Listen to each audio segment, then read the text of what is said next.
Family support बहुत ज़रूरी है क्योंकि उनका सपोर्ट रहता है तो ही हमें हिम्मत आती है कि हाँ हम ये सब कर सकते हैं। पापा से ही मैंने इंस्पिरेशन ली है और पढ़ने में भी वैसे भी उन्होंने मेरे अपने ड्रीम को खुद का ड्रीम समझा। गर्ल्स को बोलना चाहिए इसके लिए कि ये मेरा ड्रीम है, इसके लिए मुझे जाना है और उन्हें खुद ही खड़ा होना पड़ेगा इस चीज़ के लिए। ऐसा नहीं है कि कोई तुम्हें सपोर्ट करेगा या ऐसा कुछ। भैया और फैमिली का सपोर्ट था, उन्होंने बोला कुछ भी प्रॉब्लम होगी हमें बताना। कोचिंग का फीस हो गया, हॉस्टल का रेंट हो गया, सब कुछ हर पेरेंट्स एफर्ट नहीं कर सकते। फैमिली ने प्रोत्साहन दिया तभी मैं आज यहाँ पे हूँ। स्पेशली माय फादर, वो आर्मी में है सर। बाहर रहने में डर भी है और मतलब बाहर रहना ज़रूरी भी है, दोनों चीज़ें हैं। Hello and welcome to the edge. आप देख रहे हैं द एस्पिरेंट्स एज की खास पेशकश, जहां हम बात करते हैं यूपीएससी, आईएएस, आईपीएस और अन्य कम्पिटिटिव एग्जाम्स के एस्पिरेंट्स से और साथ में जानते हैं क्या हैं उनके मुद्दे, कैसे वो अपनी प्रिपरेशन करते हैं और साथ ही बहुत ज़रूरी बात यह है कि क्या क्या चैलेंजेस उनके सामने आते हैं। इस एपिसोड में खासकर हम बात करेंगे जो महिला एस्पिरेंट्स हैं, विमेन एस्पिरेंट्स हैं उनसे, और जानेंगे कि किन चैलेंजेस के बाद वो अपनी प्रिपरेशन करती हैं। कुछ ऐसा ही माहौल होता है, ऐसी गलियां होती हैं जहाँ पे कई पीजीज़ होते हैं। दूर दराज इलाकों से, दिल्ली के बाहर से, नोएडा के बाहर से लड़कियां यहाँ पे आती हैं, अपनी एस्पिरेशंस के साथ प्रिपरेशन करती हैं कि एक दिन वो सिविल सर्वेंट बनेंगी और साथ में कुछ समाज के लिए बेहतर करेंगे। आइए जानते हैं उनकी कहानी, उनकी ज़ुबानी। कहीं मत जाइए, जमे रहिए मेरे और मेरे साथी सुशील के साथ इस खास पेशकश में। कम सुशील।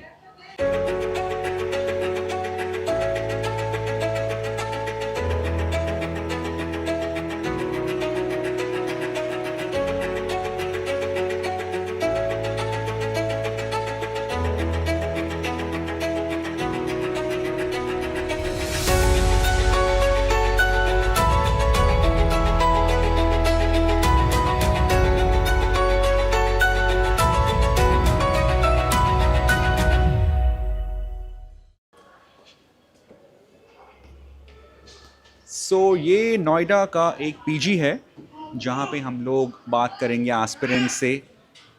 फैसिलिटीज़ मिलती हैं, यहाँ पर आते हैं, रूम्स पे रहते हैं, साथ में एक ग्रुप बन जाता है। कह सकते हैं कि जो को एस्पिरेंट्स हैं उनका, उससे काफ़ी उनको प्रोत्साहन भी मिलता है।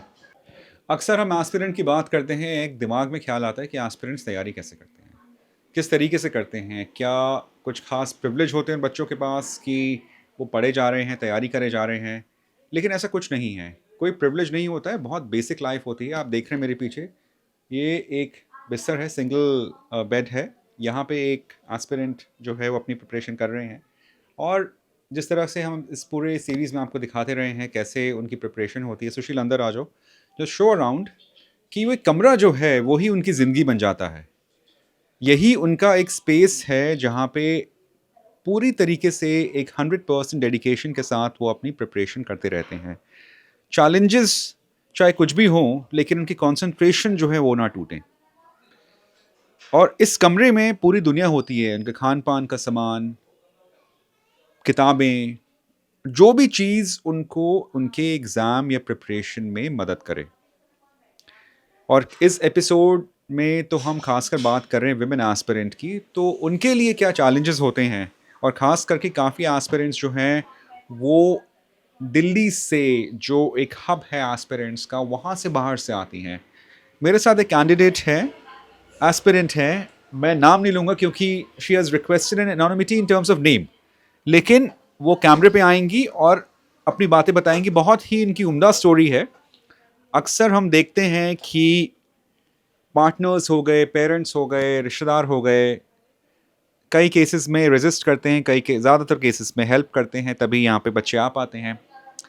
लेकिन यहाँ पे आपने बताया मुझे, जो मैं भी इनसे प्री प्रोडक्शन कह लीजिए उस टाइम पे बात कर रहा था, कि कैसे आपके टू बी हस्बैंड हैं वो आपको हेल्प कर रहे हैं। कितनी खूबसूरत बात है ये। यस, सबसे बड़ी बात तो ये है कि अगर एक तरह से हम देखें तो लोग ये कहते हैं कि अ, अधिकतर फैमिलीज़ कहती कि शादी के बाद हम अपनी बहू को पढ़ाएँगे। लेकिन मेरे ससुराल वाले, अगर मैं बात मेरे हस्बैंड की करूँ, तो डे फर्स्ट से उन्होंने ये नहीं सोचा कि अभी उस इंसान से मेरी शादी नहीं हुई है, क्या पता आगे होगी कि नहीं। लेकिन उन्होंने पूरा खर्चा उन्होंने मेरे अपने ड्रीम को खुद का ड्रीम समझा और मुझे अपने ड्रीम के लिए अप्रिशिएट किया, आगे बढ़ाने के लिए पूरी मजबूती के साथ खड़े हुए।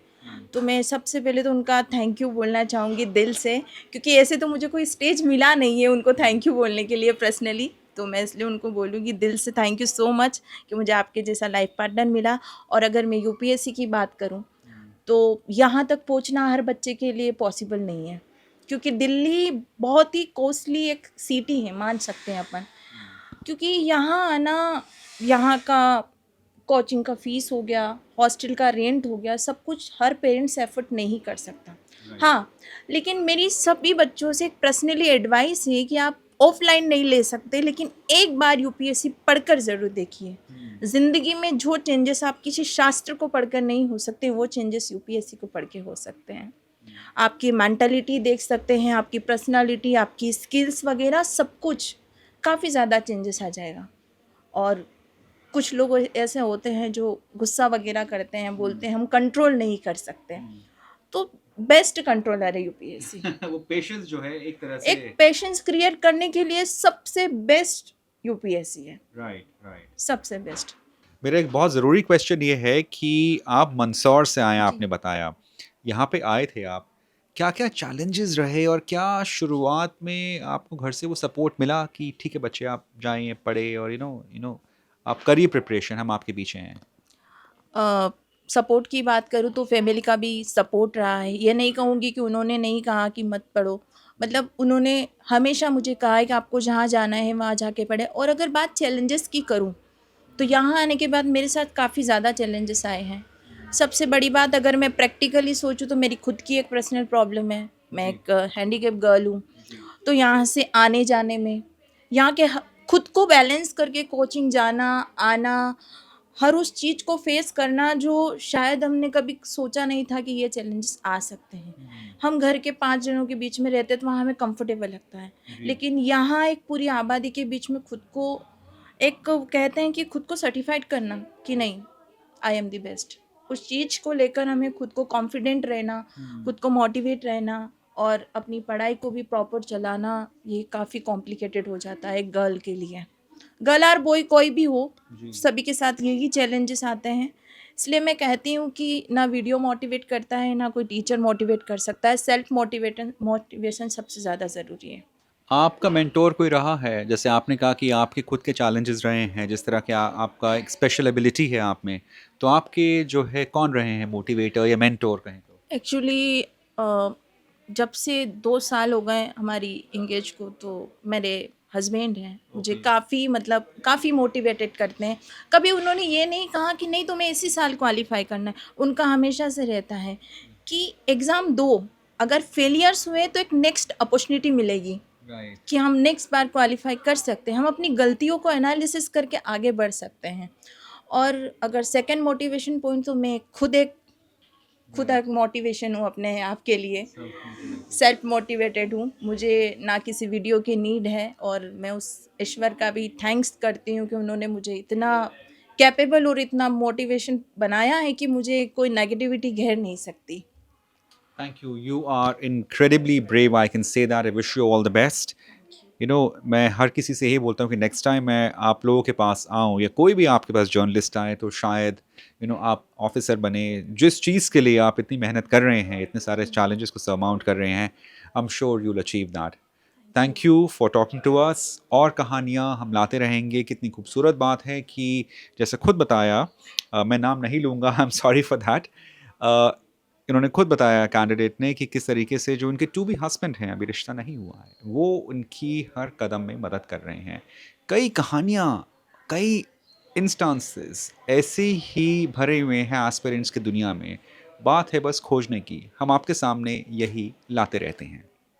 हमारे साथ कौशल्या है, हरियाणा से यहाँ पे आए हैं नोएडा अपने प्रिपरेशन के लिए। मैं उनसे बात करता हूँ। Kaushalya, thank you for sparing your time. मैं जानना चाहूँगा कि आपकी इस जर्नी में आपकी फैमिली ने कितना प्रोत्साहन दिया आपको, कितना इनकरेज किया आपको? सर फैमिली ने प्रोत्साहन दिया तभी मैं आज यहाँ पे हूँ। स्पेशली माय फादर वो आर्मी में है सर, तो उनका ही सपना था और साथ में सर मेरा सपना बन गया बाद में, तो उन्होंने पूरा सपोर्ट किया। सर मेरे 2 भाई भी हैं, बट उनसे ज़्यादा वो उन्होंने हमेशा मेरे को लेके बहुत इनकरेज किया कि हाँ तुम बन सकती हो। जितना शायद मुझे खुद पे कॉन्फिडेंस नहीं है, उतना मेरे फादर को मेरे ऊपर है कि मैं कर सकती हूँ सर, तो उसी की वजह से मैं यहाँ पे हूँ सर। आपके लिए यूपीएससी की प्रिपरेशन करना उसके मायने क्या होते हैं? सर यूपीएससी एक ज़रिया है जिससे हम बहुत कुछ कर सकते हैं सर, लोगों की भलाई, एक हमें वो पावर मिलती है, तो इसलिए सर मैंने यूपीएससी को चुना सर। करने के तो सर बहुत सारे तरीके हैं, बट वो एक पावर नहीं हो पाती, तो इसी वजह से बहुत सारी चीज़ें हम नहीं कर पाते सर। अगर हमारे पास वो मौका है, हम वो पावर ले भी सकते हैं, लोगों की भलाई कर सकते हैं, तो सर इसलिए मैंने यूपीएससी चुना। क्या आप अपने आप को लकी समझती हैं कि कई लड़कियां देखा है मैंने जो कैमरे के सामने नहीं आती हैं, बोलती हैं कि हम बहुत स्ट्रगल से यहाँ पे आए हैं और हम नहीं चाहते कि हमारी आइडेंटिटी रिवील हो। आप भी मिले हैं ऐसे लोगों से, क्या कहानी है उनकी? सर उतना तो मुझे नहीं पता अभी किसकी क्या कहानी है, मैं इतना नहीं जानती, पर मेरा कोई सर ऐसा कोई स्ट्रगल नहीं रहा कि हाँ मैंने बहुत स्ट्रगल किया तब मैं यहाँ पे हूँ, नहीं सर ऐसा कुछ नहीं हुआ। क्या ये आम बात होती है लड़कियों में उनको सर आम बात तो नहीं होती है। अब जैसे मैं हूँ सर, अगर मैं फेल होके गई तो बहुत सारी लड़कियां हैं जो हमारे पड़ोस में शायद वो नहीं जा पाएंगी, तो उनको ये बोला जाएगा देखो वो गई थी उसका कुछ नहीं हुआ तो तुम्हारा क्या ही होना है। अगर मैं गई तो बहुत सारी लड़कियां हमारे पड़ोस में हमारे गाँव से, तो बहुत सारी लड़कियाँ जा सकती हैं सर। मेरा आखिरी सवाल कि आपका as an aspirant daily routine क्या रहता है? अगर आप बताएं, जो आपके इंटरव्यू को देख के कई लोग प्रेरणा लेंगे, प्रिपेयर करेंगे, क्या टिप्स देना चाहेंगी उनको आप? सर मेन तो ये होता है कि हम इस प्रिपरेशन में, क्योंकि बहुत लंबा स्ट्रगल होता है, तो एक कंसिस्टेंसी होती है वो लूज़ हो जाती है सर, कि हम 4 दिन बहुत पढ़ते हैं, 5वें दिन लगता है कि हाँ बहुत हो गया, थक गए हैं, तो एक कंसिस्टेंसी है सर, वो बना के रखिए तो मेरे ख्याल से हो जाता है सर। वो कंसिस्टेंसी बहुत ब्रेक होती है सर, मेरे साथ तो मेन यही समस्या रहती है सर। मैं 2 दिन क्या पता 12 घंटे पढ़ लूँ, तीसरे दिन अब तो 4 घंटे पे आ जाऊँ, तो वो चीज़ होती है सर। वुमेन स्पेशल एस्पिरेंट के इस एपिसोड में हम बात कर रहे हैं कई वुमेन कैंडिडेट से। ऋतु मेरे साथ हैं, ये नोएडा के एक पीजी में रहती हैं, जेवर से इनका आना होता है। Ritu, thank you for sparing your time. आप जो है घर से यहाँ पे आई, तो इसके पीछे किसका डिसीजन है और किसका इनकरेजमेंट है, सबसे ज़रूरी बात? डिसीज़न तो खुद का ही था, बाकी इनकरेज घर पे किया था पापा ने, तो फिर वहीं से फिर मैंने डिसाइड किया था ग्रेजुएशन के बाद यहाँ आने का। So after graduation I come to Drishti for UPSC preparation. दूसरा, हम देखते हैं अक्सर कि कभी कभी लड़कियों को जो है इतना इनकरेजमेंट कहीं नहीं मिल पाती है। कुछ कुछ कैंडिडेट्स ने ऐसे बताया है, तो आपको जो इनकरेजमेंट मिली है उससे आपको क्या लगता है कि कितनी ज़्यादा लड़कियों को जो है आगे हेल्पफुल रहेगा ये चीज़? वो तो देखो घर से ही होता है, अगर घर से पेरेंट्स का सपोर्ट है तो करना चाहिए, मतलब गर्ल्स को बोलना चाहिए इसके लिए कि ये मेरा ड्रीम है, इसके लिए मुझे जाना है, और उन्हें खुद ही खड़ा होना पड़ेगा इस चीज़ के लिए। ऐसा नहीं है कि कोई तुम्हें सपोर्ट करेगा या ऐसा कुछ, तब तक खुद नहीं बोलोगे तो खैर नहीं हो पाएगा। तो खुद का स्टैंड लेना पहले बहुत ज़्यादा ज़रूरी है, उसके बाद फिर वही अगर एक बार डिसीजन कर लेते हो तो फिर कहीं ना कहीं से आपको सपोर्ट मिल ही जाता है। वो बोलते हैं ना कि यूनिवर्स भी आपकी हेल्प करने लगता है फिर उस चीज़ को लेने के लिए। तो पहले खुद ही डिसाइड करना होगा कि मुझे ये करना है, उसके लिए कहीं मतलब जो भी उसकी चीज़ उसके लिए ज़रूरत है तो वो करना ज़रूरी है। आपके केस में जो है ये आपने किस तरीके से अपने पेरेंट्स को ये बताया और वो फटाफट मान गए या कि एक आध बार बोलना पड़ा आपको? नहीं, फटाफट तो नहीं, मतलब ऐसा था, मैंने कहा था ऐसे जन में बोला तो पापा बोलते हैं ठीक है अभी देखते हैं, तो थोड़ा थोड़ा डिले करके फिर ऐसे मैं थोड़ा बोलती रही कि कराओ कराओ एडमिशन बहुत लेट हो रहा है, तो फिर कुछ टाइम बाद मान गए थे, फिर बोलते हैं ठीक है हो गया फिर। एक special episode, women special episode में हैं हम एस्पिरेंट्स के और बात कर रहे हैं विमेन कैंडिडेट से, कहें विमेन एस्पिरेंट से। तो ऐसे ही मेरे साथ एक खास कैंडिडेट हैं, एस्पिरेंट हैं, जो बिल्कुल बॉर्डर डिस्ट्रिक्ट जो है राजस्थान का, श्री गंगानगर, वहाँ से आती हैं, अंजलि पुनिया। अंजलि, थैंक यू हमसे बात करने के लिए। मैं सबसे पहले ये जानना चाहूँगा कि आप इतना दूर से आए हैं, कोई एप्रीहेंशन था कि आप कहाँ आ रहे हैं, कैसे रहेंगे अकेले? घर वालों ने कहा नहीं कि कहाँ जा रहे हो, क्या करने जा रहे हो?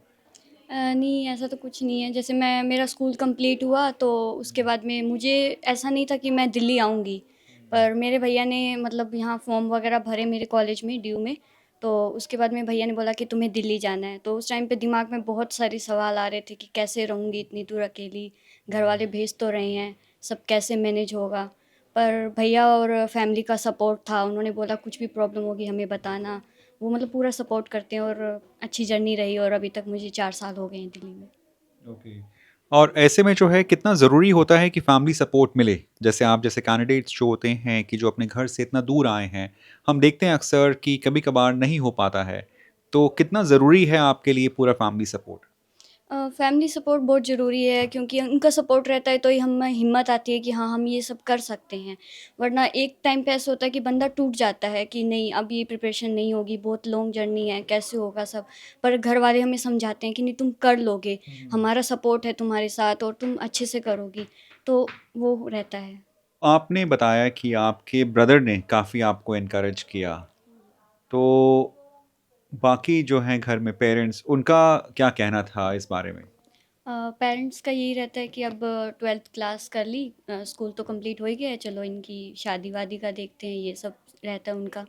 पर भैया ये थे कि उन्होंने मेरे को पूरा सपोर्ट किया। उन्होंने बोला कि नहीं, ये अभी पढ़ेगी, शादी का अभी इसकी ज़रूरत नहीं है, अभी इसको पढ़ाएंगे, खुद के पैरों पे खड़ी होगी, उसके बाद शादी करेंगे। क्या ये चीज़ बहुत कॉमन है, इस तरह की चीज़ें जो हैं समाज में? आप अभी भी ऐसा, हम 21वीं सदी में जी रहे हैं, लेकिन क्या बहुत कॉमन है ये चीज़ें? हाँ जी, ये उधर हम अगर देखें बीकानेर और जैसलमेर, जोधपुर की साइड, उधर लड़कियों को पढ़ाते हैं पर बहुत कम पेरेंट्स पढ़ाते हैं। वो ये सोचते हैं कि इनका स्कूलिंग हो गया है, अब इनकी शादी कर दी जाए, ये सब रहता है उनका। वहाँ पे बहुत कम बच्चों को पढ़ाते हैं और लड़कियों को तो खासकर शादी-वादी करके भेज देते हैं, उनका तो बहुत कम रहता है। पर कुछ पेरेंट्स होते हैं जो उनको बाहर भेजते हैं, पढ़ाते हैं, उनके सपनों को पूरा करने की कोशिश करते हैं। आपके श्री गंगानगर डिस्ट्रिक्ट में कितनी लड़कियां जो हैं अपने शहर से बाहर आई हैं और तैयारी कर रही हैं यूपीएससी की ऐसी? काफ़ी लड़कियां हैं वहाँ से तो, पर जैसे गंगानगर तो फिर भी ठीक है, पर जो बैकग्राउंड जैसे एरिया है, जैसे बीकानेर हो गया या जैसलमेर, जोधपुर जहाँ एरिया हो गया, वहाँ अभी भी समाज में कुछ ऐसे लोग हैं जिनके दिमाग में ये रहता है कि लड़कियों को ज़्यादा पढ़ाना नहीं चाहिए। अभी भी ये चीज़ कहीं ना कहीं है, निचले स्तर पर देखें तो ये चीज़ें अभी भी देखने को मिलती हैं उसकी क्या लगता है कि कब ये जाके जो है चीज़ें ख़त्म होंगी? यू नो इसमें तो यही है कि जागरूकता बहुत ज़रूरी है। पेरेंट्स को ये बताना चाहिए कि लड़कियां भी किसी से कम नहीं हैं। वो भी आजकल मतलब काफ़ी अच्छे पदों पे हैं, तो हमें उनको पढ़ाना चाहिए, उनको एक मौका ज़रूर देना चाहिए। Thank you. और मैं लड़कियों के लिए भी एक बात कहना चाहूँगी कि आप भी अपने पेरेंट्स का भरोसा ना तोड़ें, क्योंकि वो हमें बहुत भरोसा करके इतनी दूर पढ़ने को भेजते हैं। तो आप भी उनका भरोसा मतलब जीतें, जल्दी कामयाब हो। लास्टली जो है आपका डेली रूटीन क्या रहता है एज अ यूपीएससी एस्पिरेंट? बहुत डेडिकेशन और बहुत ही डिसिप्लिन, जितने लोगों से बात किया है मैं उनका ये कहना है कि बहुत डिसिप्लिन चाहिए। किस तरीके से आप लोग मेंटेन करते हैं ये सब? डिसिप्लिन तो ऐसे है कि जो आपको मतलब क्लास में जो करवाते हैं टीचर, आप उनका डेली रिवाइज़ कीजिए। अगर आप एक दिन भी छोड़ देते हैं कि नहीं, ये हम कल पे छोड़ देते हैं कि नहीं हम कल कर लेंगे, परसों कर लेंगे, तो वो चीज़ मतलब यहाँ नहीं चलती है। यहाँ पे रेगुलरिटी ज़रूरी है। अगर जो टीचर ने करवाया है वो रेगुलर आप रिवीजन करो तो हो जाएगा। और ऐसे में जो है कभी-कभार आपको लगता है कि अगर नहीं हो पाए तो फिर क्या? मुझे तो ऐसा नहीं लगता, कि ऐसा लगता है कि हाँ, हम कर लेंगे। पहले तो हम पॉजिटिव ही सोचते हैं। कई बार दिमाग में आता है कि नहीं, नहीं हो पाएगा, तो घर वाले भी बोलते हैं कि नहीं तुम कर लोगी, और नहीं होता है फिर भी हम बहुत जॉब्स हैं बाकी, उसमें भी जा सकते हैं। Thank you Anjali, I wish you all the best. और मैं चाहूँगा कि आप जल्दी से जल्दी अपना पेपर क्लियर करें, मेंस क्लियर करें, इंटरव्यू क्लियर करें और ऑफिसर बने जो आपका मन है, आईएएस, आईपीएस, आईएफएस। तो ये कहानियाँ हैं एस्पिरेंट्स की और ख़ासकर की जो विमेन एस्पिरेंट हैं उनकी। चाहे वो अंजलि हो या जो भी इस एपिसोड में हमारे साथ जितने भी कैंडिडेट्स जुड़े, जितने भी एस्पिरेंट्स जुड़े, जिन्होंने बातें बताई, एक चीज़ कॉमन है, वन थ्रेड इज़ कॉमन। एक सपोर्ट है, फैमिली का सपोर्ट है, पेरेंट्स का सपोर्ट है, वो बहुत ज़रूरी है। कभी कभार हम देखते हैं अक्सर कि लड़कियों को कुछ जगहों पे इतना इनकरेजमेंट नहीं मिलता है, लेकिन उनको मिल जाता है अगर इनकरेजमेंट, तो वो कहाँ से कहाँ पहुँच जाती हैं। उनके एग्जाम्पल्स जो है आज हमने इस एपिसोड में दिखाए। कुछ ऐसे ही कहानियाँ हम हर बार आपके सामने लाते हैं यूपीएससी एस्पिरेंट से जुड़ी हुई। ये एक खास सीरीज़ है द एज ओरिजिनल्स की। आपको इस सीरीज़ में क्या पसंद है? क्या किस तरीके का कंटेंट देखना चाहेंगे? किन एस्पिरेंट्स से किस तरीके की कहानी जानना चाहेंगे, किस तरीके से उनका डिसिप्लिन, उनका डेडिकेशन, उनके स्ट्रगल के बारे में जानना चाहेंगे, प्लीज़ हमें कमेंट्स में ज़रूर लिखें। इजाज़त दीजिए इस एपिसोड में मुझे, रजत केन, और मेरे साथी सुशील कुमार को। आप देख रहे हैं द एज ओरिजिनल्स।